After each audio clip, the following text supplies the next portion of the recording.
conference live. Thank you, Dave Clute. Good morning. How are you? I'm very well, thanks.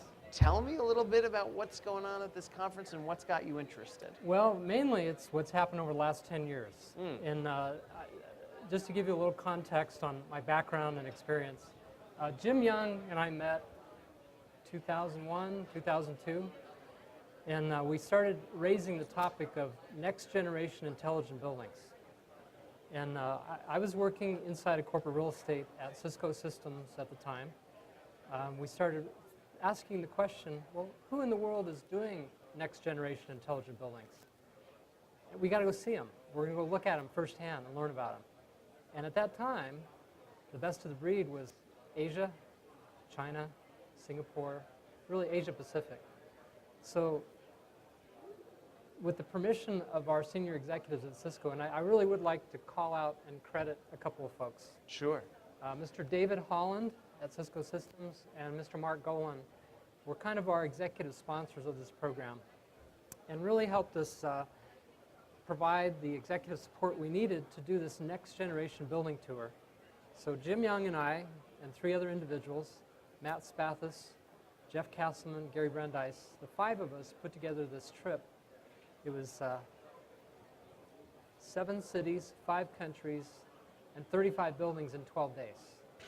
And so we armed ourselves with video cameras, digital cameras, and we went and saw these sites, learned about, it was a crash course on what is next-gen intelligent buildings. We documented it all, came home with 50 gigabytes of data, which really formed the basis of our understanding of what's possible, what's the art of the possible.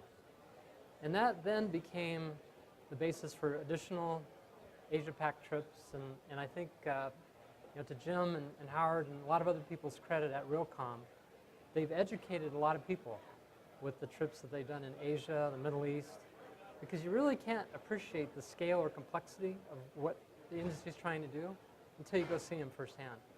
So that became kind of a course on all this stuff.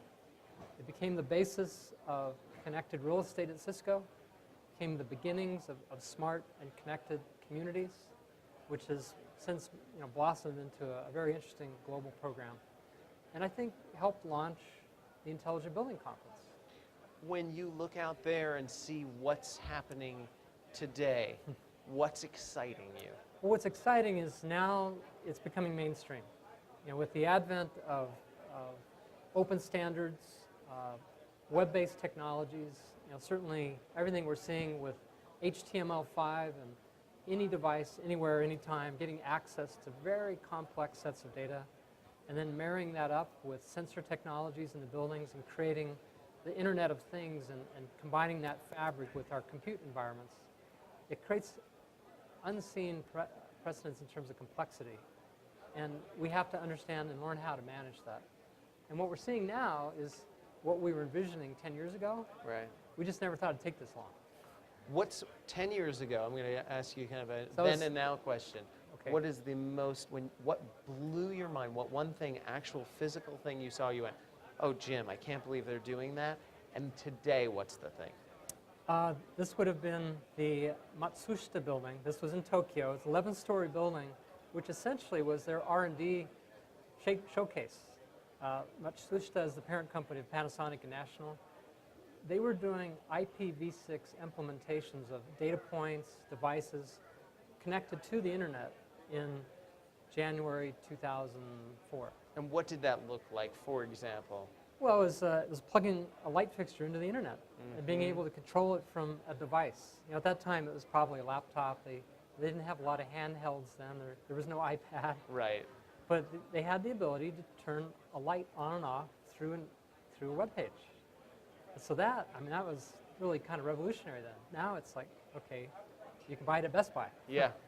And so the thing that is really astounding me now is how are we going to manage the vast volumes of terabytes? And I don't even know what measure there is beyond terabytes of data, but we're going to get there pretty soon. Right. So the thing that astounds me now is the power of what's available literally for free. Free downloads of software like Google Earth and SketchUp and TrueView. So you can do a lot of powerful stuff using consumer-grade free software.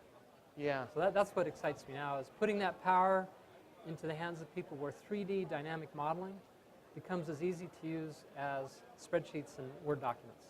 Very cool. That's pretty exciting. Thank you so much You're for welcome. being here, My giving pleasure. us a time capsule 10 years ago versus today, and really exciting stuff. Thanks, Yeah. Dave, Thank very you. much.